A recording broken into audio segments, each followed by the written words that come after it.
Miris banget sih, karena harusnya memang sesuai dengan undang-undang kita, tanah laut itu dikuasai oleh negara sepenuhnya untuk hajat hidup orang banyak gitu ya.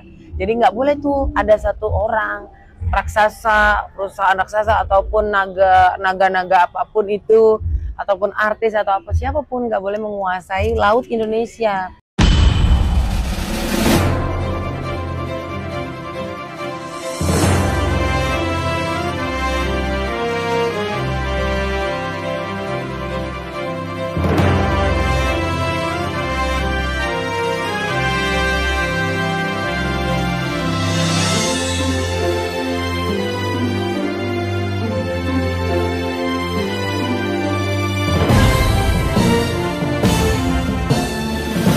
Lihat yang lagi rame nih, laut di pasang pagar ya. Mungkin Mbak Kamil juga tahu pemberitaan itu. Menanggapinya seperti apa, Mbak? Sebenarnya apa ya, nggak miris banget sih, karena harusnya memang sesuai dengan undang-undang kita, tanah laut itu dikuasai oleh negara sepenuhnya untuk hajat hidup orang banyak gitu ya. Jadi nggak boleh tuh ada satu orang raksasa, perusahaan raksasa ataupun naga-naga apapun itu, ataupun artis atau apa siapapun nggak boleh menguasai laut Indonesia yang memang itu notabene adalah milik negara dan untuk keperluan orang banyak. Kalau dikuasai satu orang atau segelintir orang kan pastinya hanya keperluan mereka saja gitu. Tapi ini kan memang masih simpang siur ya.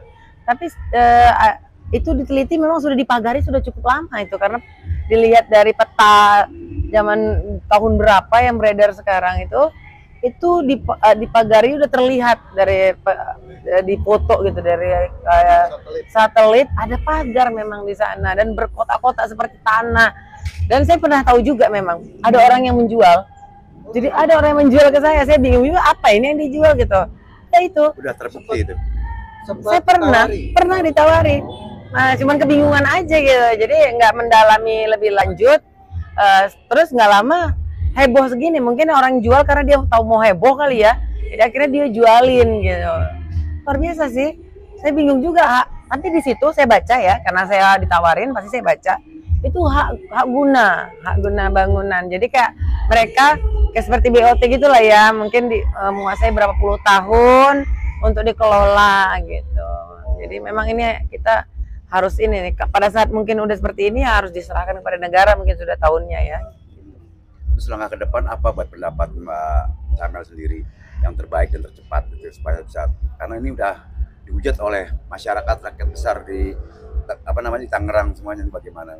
Iya, mungkin pada saat itu kita nggak tahu ya, itu mungkin niatnya mungkin kan baik supaya masyarakat kayak masyarakat petani nelayan itu memang memberdayakan laut itu. Tapi kalau dikuasai sama satu orang kekuasaan besar, perusahaan besar, itu nggak boleh. Saya rasa itu nggak boleh gitu, karena itu tidak sesuai dengan undang-undang, tidak bermanfaat untuk masyarakat banyak gitu. Kalau dikuasai satu orang kan akan berakibat dia saja yang kaya, jadi masyarakat luasnya tidak gitu. Dan ya saya harap negara turun tangan pada saat sudah rusuh, viral dan mungkin ada hal-hal yang tidak benar di dalamnya. Turun tangannya pemerintah itu wajib dan harus. Nah, maksud apresiasi nggak sih langkah Presiden kita Pak Prabowo nih? Betul. Semua batas-batas yang ada di sana tuh segera dicabut dan bahkan boleh dibilang harus dicabut. Betul Pak Prabowo luar biasa banget. Saya lihat gebrakannya 100 hari kerja ini luar biasa. Begitu ada masalah dia langsung turun tangan. Udah benar tindakan Pak Prabowo, karena Pak Prabowo itu kan memang TNI. Dia udah belajar tentang bagaimana TNI itu bertindak untuk sesuai dengan undang-undang, garda terdepan. Apalagi sekarang dia jadi presiden, kekuasaannya lebih besar, jadi dia memang gerak cepat gitu. Benar, mungkin dengan hak guna bangunan, tapi karena diselewengkan, awalnya mungkin hanya kepada nelayan-nelayan kecil, tapi ini mungkin nelayan kadang-kadang kan diberikan pemerintah negara, tapi nggak bisa. Akhirnya mereka jual kepada pengusaha raksasa gitu kan. Nah, ini harus dikembalikan lagi lah supaya dirapihkan gitu. Karena saya lihat kan ada viral, wah ini kok kekuasaan PIK katanya nggak boleh melintas. Nah, itu udah menyalahi kodratnya gitu ya, tidak sesuai dengan undang-undang. Oh gini, di sisi lain itu kan katanya ada yang dengarnya buat nampung sampah yang dari itu ada beberapa sungai. Nah kalau umpamanya dicabutin itu apa namanya pagar lautnya, otomatis kan penuh sampah, bahkan mungkin akan penuh pasir. Itu bagaimana, yang benar yang mana ini sebenarnya itu? Nah, kalau untuk itu mungkin harus kita dalamin ya ahlinya, karena kan nanti dia seperti pembenaran kan ya. Iya. Jadi memang yang berbicara harus ahlinya dan harus diteliti lagi supaya tidak ada pembenaran seperti ini, tidak ada penyelewengan, kebohongan. Ya mungkin aja juga bisa terjadi seperti itu. Jangan-jangan ini memang penampung sampah kan? Iya. Tapi kan ada penyelewengannya juga. Ada yang untuk ada yang untuk membiarkan ikan, udang, ada loh. Iya. Yang dijual kepada saya itu membiarkan itu, udang, ikan gitu. Nelayan ya kan? Tapi sekarang kan dicek ternyata dikuasai oleh ya seseorang yang perusahaan besar itu, naga-naga itulah. Nah itu yang dikritisi oleh masyarakat, terutama petani. Nah, tapi sejauh ini melihatnya seperti apa sih, miriskah dengan kondisi saat ini, apalagi kan sepertinya negara itu bisa berbuai gitu. Contoh kasusnya terkait Kades yang kemarin sempat heboh ketika memiliki alat transportasi yang lumayan mewah. Gimana Mbak Kamel? Ya itulah. Apakah ini salah satu pihak yang mungkin boleh dibilang pihak yang menjual atau meng-ACC memberikan persetujuannya? Iya, bisa jadi karena mereka punya wewenang kan Kades tersebut, sehingga dicurigai dong kok bisa kaya raya dengan bermewah-mewahan. Tapi di tahun 2025 ini semua orang yang flexing dan yang melakukan tindakan bermewah-mewahan dengan uang yang tidak jelas ditangkap ke ujung-ujungnya. Jadi siap-siap aja karena ya saya yakin Alam dan Pak Prabowo udah melihat itu ya, dan masyarakat juga udah jengah ya, udah cerdas juga gitu. Karena itu pembelajaran yang tidak baik pada saat kita lagi sulit-sulitnya, banyak masyarakat kita lagi sulit yang nggak makan, saudara-saudara kita, tapi ada segelintir orang yang flexing.